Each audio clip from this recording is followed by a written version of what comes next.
Welcome to Sleep Peacefully, where we listen to relax and fall asleep. I'm your host, Nicole. Thank you so much for being here tonight. We prepared a story, Stay With You All Night.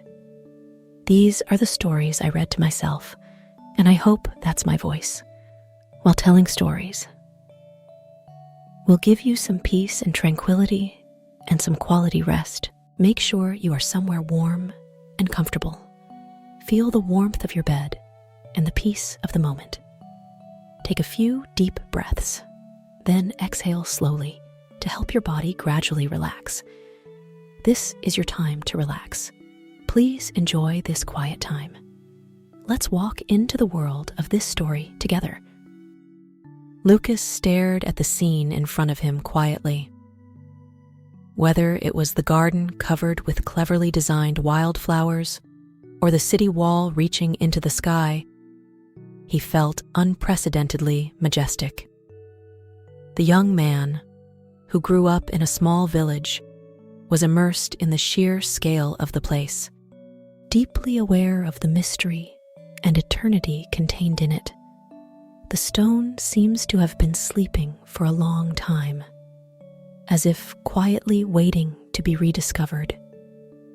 He could not help thinking what kind of work he would do here, hoping that it would not be beyond his abilities. For Lawrence had been a caretaker of a humble farmhouse. As they reached the large door, a breeze blew in their faces, as if blowing them away from the building's entrance. Slowly lift the heavy door knocker and then gently lower it. He stood with his father on the front steps, waiting for the majestic man inside the house to appear. To their surprise, the door was slowly opened by a boy who looked about 13 years old. An old man wearing simple villager clothes poked his head out of the doorway. He saw Lucas's curious eyes and then seemed to be satisfied with his discovery and nodded. "Are you one of the new servants?" the boy asked. He then asks Lawrence if he has come to fetch his daughter Camille, who will pay the debt in his stead. The boy nodded, as if that wasn't the case. He then told Lawrence that he could leave Camille's luggage in the hall and quickly slipped into the hall. Lucas crossed the threshold and entered the beginning of his new life. It was a difficult separation for Lawrence and Lucas, but they both put on a determined face. The faithful horses turned back for home, the gloomy sky heavy on their hearts, until they passed the castle gates. I looked back to see the trees swaying behind me. Lucas stood hesitantly in the echoing hallway, the dull gray light of the day pouring into the room through the tall windows above the door, but failing to bring any sense of warmth. She suppressed a slight tremor and slowly walked towards the suitcase where all her belongings were stored.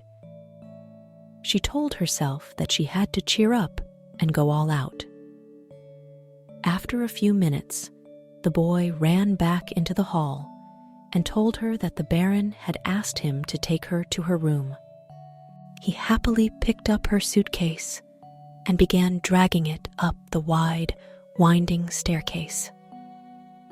Camille followed him, surprised to see that they did not go to the kitchen or to a lower room or choose to live in the attic. The boy led her down the first big corridor. They walked silently through the thickly carpeted corridors on the east side of the castle.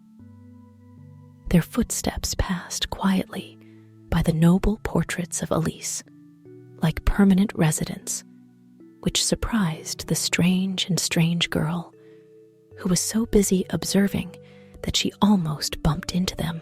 When the boy finally stopped in front of a door and opened it, Camille followed him in, and was surprised to find herself in a luxuriously decorated bedroom. She had never seen such a spacious bedroom. The furniture was neat and orderly, but there was a gorgeous canopy over the bed. Detailed fabrics and fine wood accents make it luxurious. She looked around and noticed a comfortable window seat and a small dresser. The boy announced that he was going to dress, while the fire burned merrily in the hearth. He stood up, dusted off his hands, and grinned. "I'm Gabriel," he said. "I'm here to help the Baron with some things. I'm glad you're here. Sometimes I feel a little lonely, and I need some help with the daily chores." Although Camille didn't know what was called, what exactly does daily chores refer to? But she expressed her gratitude and asked when she could meet her new employer. Gabrielle told her that the Baron had said he would arrange a meeting tomorrow. Camille was briefly explained her duties by the boy, and then he brought her a simple dinner in the hope that she could have a good rest in this strange place. However, at this moment, Gabriel suddenly appeared and quietly closed the door to the room.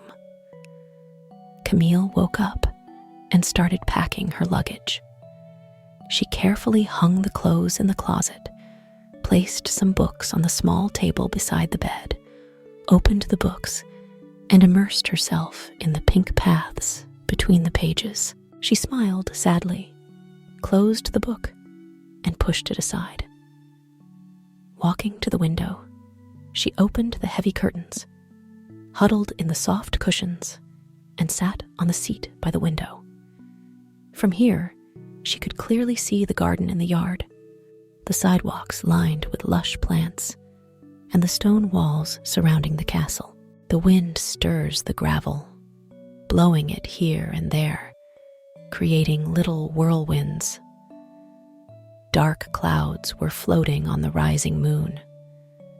With the fatigue of the journey and the novelty of the new life, she took a short nap under the cover of the curtains until a knock on the door woke her up from her dream.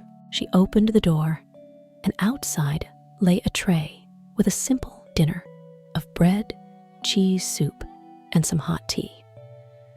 She looked up and down the hall and realized that Gabriel was not a light walker.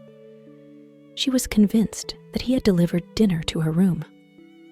She placed the tray on the small table next to the stove, found herself so hungry that she could hardly contain herself, and began to enjoy her dinner bit by bit. After that, she almost didn't think about getting ready for bed. She pulled away the quilt and got into the embrace of warm sheets and pillows, and fell asleep in less than a minute. That night, Camille had a strange dream. She appears to be following a giant dog through the dark halls of the castle, with the animal disappearing and reappearing in different rooms.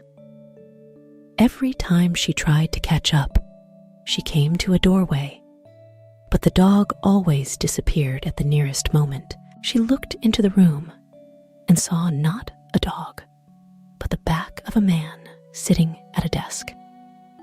The man began to turn around in his chair, but before he could face her, she woke up. She sat upright on the bed and saw that the fire was out, and the sunlight was streaming into the room through the window. When Camille woke up in the morning, her doubts were gone. Just then, someone knocked gently on her door. Gabriel stood outside the door, holding a tray. He said politely, "Good morning, mademoiselle. I have brought you some breakfast." Then he pointed in the direction of the entrance and added, "In addition to the Baron's request, you are invited to meet in his study in 1 hour." An hour later, Camille stood nervously at the door of the study. This room had been where her father would secretly have campfire dinners at night on the estate. She could hear her heartbeat, a slight cough coming from her throat. And then she knocked carefully on the door. The noise stopped, and she heard the scrape of a chair on the floor. The door opened, and she saw a man with a large beard. His facial features were not good-looking, and there seemed to be a natural sadness on his face. He did look slightly intimidating, but Camille was careful not to show her emotions. She bowed her head politely to greet the large man, who looked at her appraisingly. With an awkward nod, he motioned for her to sit in the chair by the fire, and then he took the armchair opposite. "Father's debt," he began. "Are you familiar with basic household chores, like cleaning and cooking?" His question made Camille nod, indicating that she was no stranger to these tasks. The Baron picked up a heavy set of keys from a nearby table, and then he said thoughtfully, "You can see that I am in need of help. Gabriel takes care of my basic needs. My mother provides me with bread, milk, and eggs every day. He ran errands to the city. But there is no one else to run the estate but myself. I'm sure you can tell just by looking around. There's still a lot of work to do. But it's just you and Gabriel. We'll do it, yes." He paused, as if waiting for Camille's answer. Camille was surprised to be the only housekeeper in the large house, but she saw no need to show it. The Baron continued, "These keys can open most of the rooms in the house, although there's little reason to use many of them. If you need something that Gabriel can't get for you, please let me know. Otherwise, I'm not special." The Baron stood up and looked at Camille.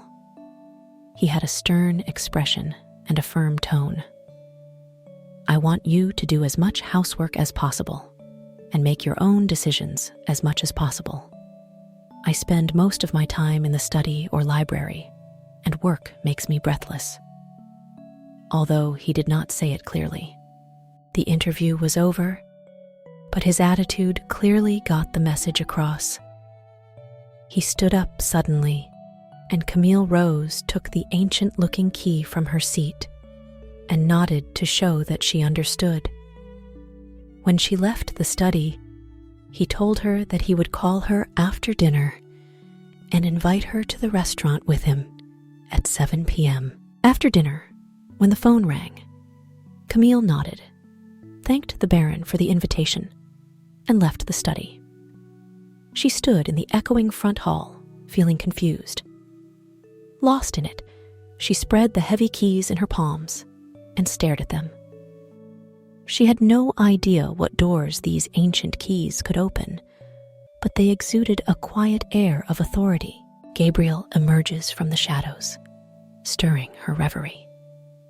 He asked her if she would like to do a tour. Camille gratefully accepts, and so begins her adventure as a housekeeper at the castle. She learned that the Baron had lived alone for many years, apparently feared by those around him because of his ferocious appearance. They were quietly spreading unkind stories, but when he was out in public, Gabriel was the only one who could connect him to the outside world. Years ago, he started running errands for the Baron, but soon fell in love and admired the man. Gabriel insisted that the Baron's bark was worse than his pipe. Returning home every day, he insisted that the Baron was a fair and kind man. Gabriel showed Camille the many rooms and corridors throughout the castle.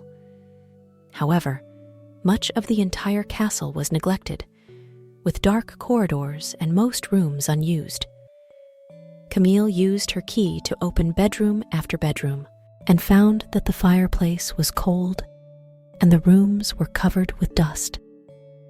Some rooms had not been used for decades and were even piled with furniture and belongings from centuries past, tall and covered with spider webs.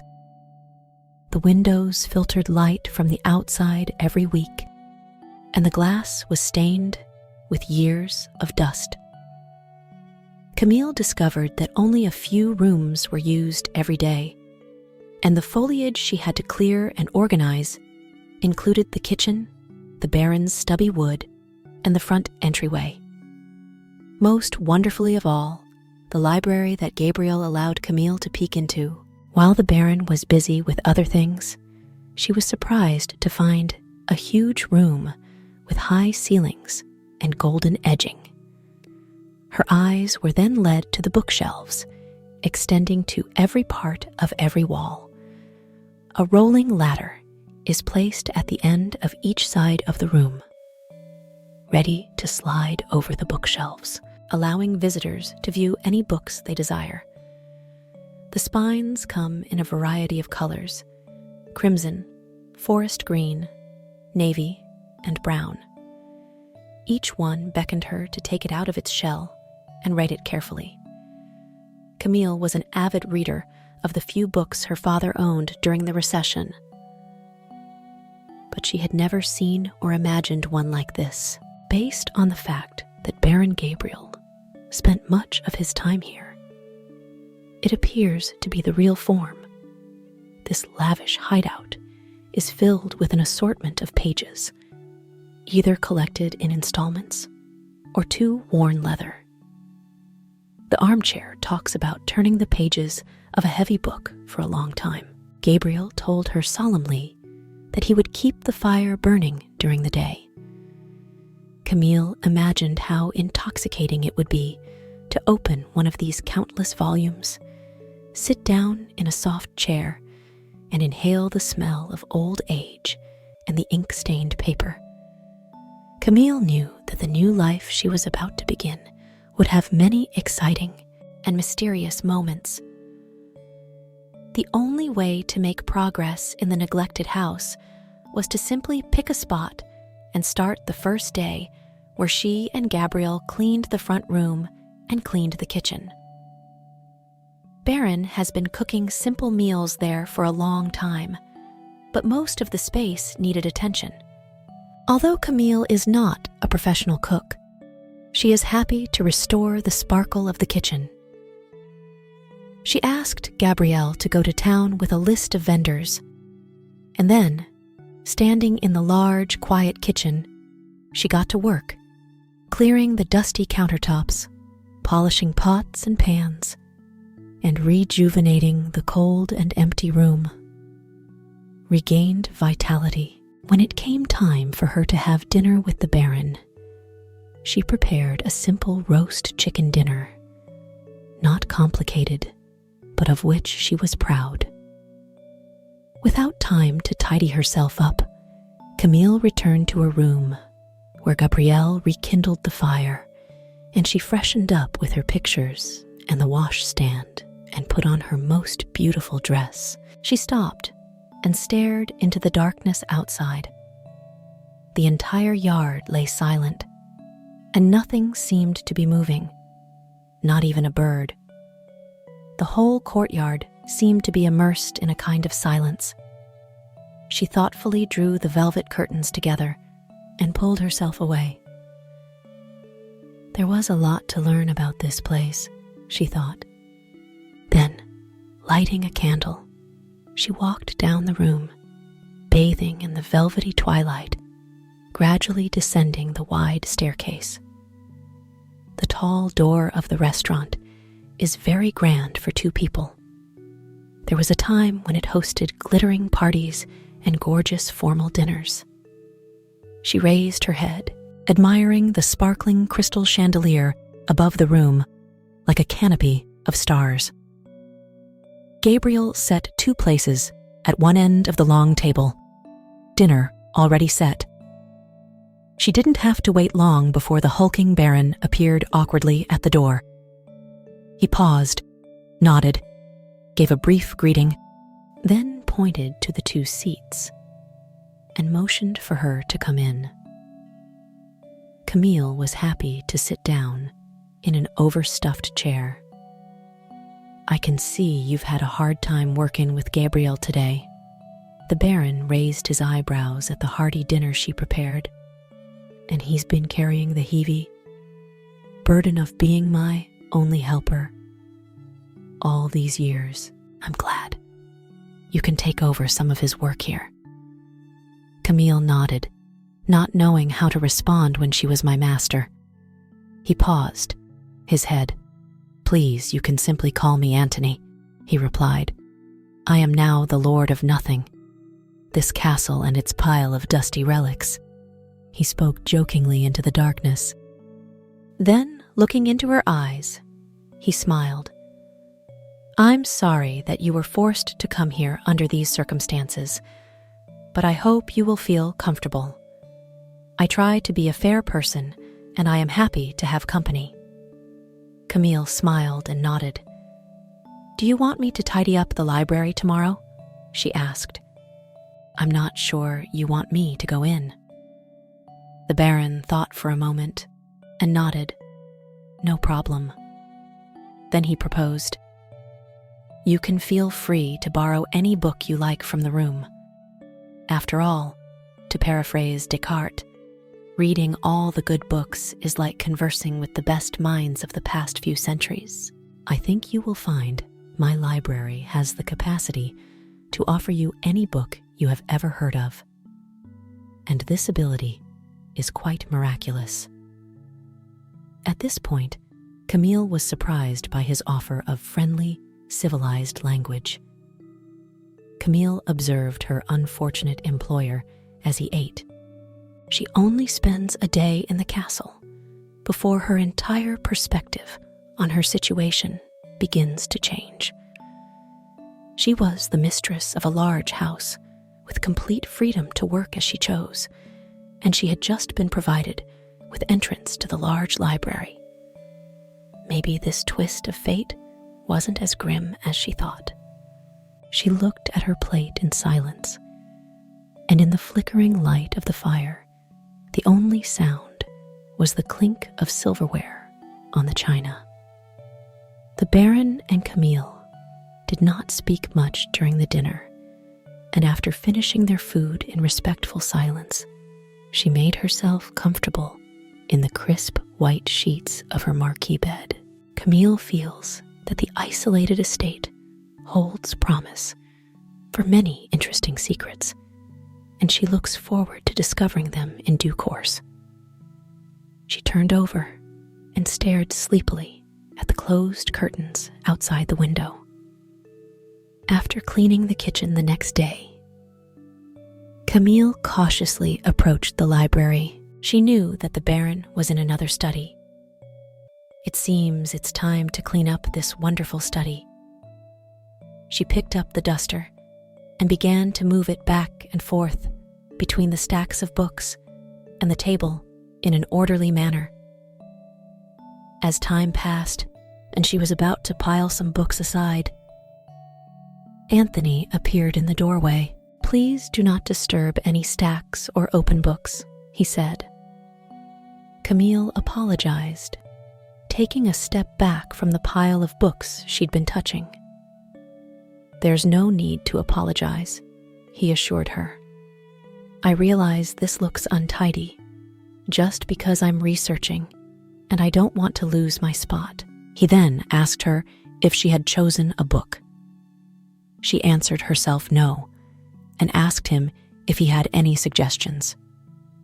Camille admitted that she felt she was not up to the task of understanding such an important work. Her background was better than that. Anthony smiled and opened his hands and said that ignorance is the beginning of wisdom. Seeing her confusion, he winked at her humorously. Adding a bit of wisdom came Socrates striding across the room, picking up a pamphlet and placing it on a lower bookshelf. Carefully handing it to her, "Maybe you'll like some of his other ideas." He was convinced, but we should all ask a lot of questions. Camille took the book with a nod of thanks, preparing to leave the room before she leave. Then she turned around and said she did have a question. "Can I ask some of the villagers to tidy things up before winter comes?"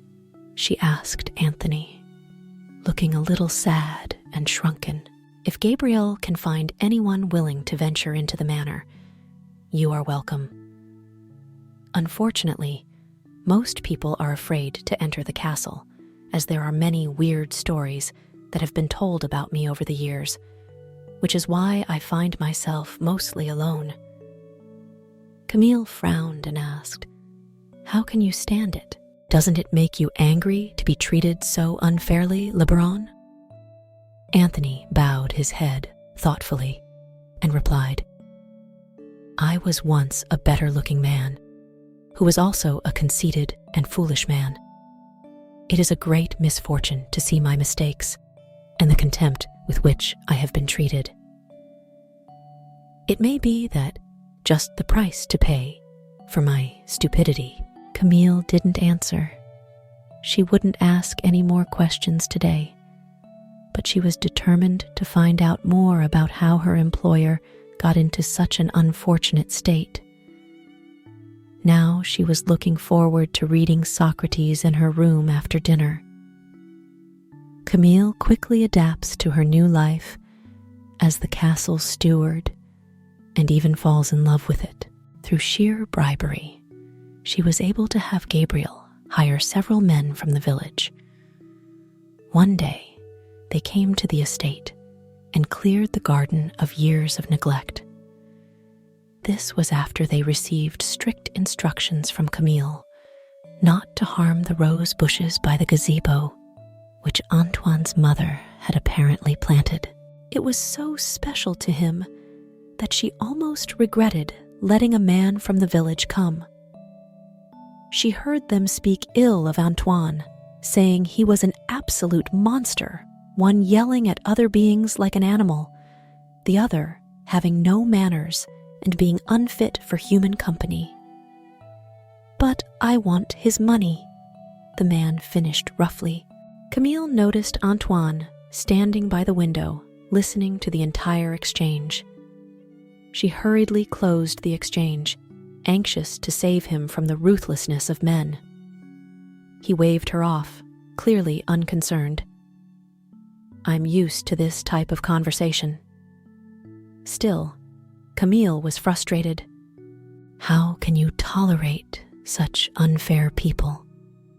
How can you not hate them when they don't even know you? She asked. He huddled up and stared thoughtfully at the stack of books on the table next to him. The great English playwright William Shakespeare once wrote a bunch of books about your enemies. Don't burn yourself because you have good intentions towards these ignorant people. I relieved myself of the burden when he smiled and nodded to Camille and said, "You might want to read Shakespeare yourself." He wrote some excellent plays, and then he returned to his books and left Camille to thinking about his words and the dreary day outside. The story ends here. Please listen to the music and continue to dream.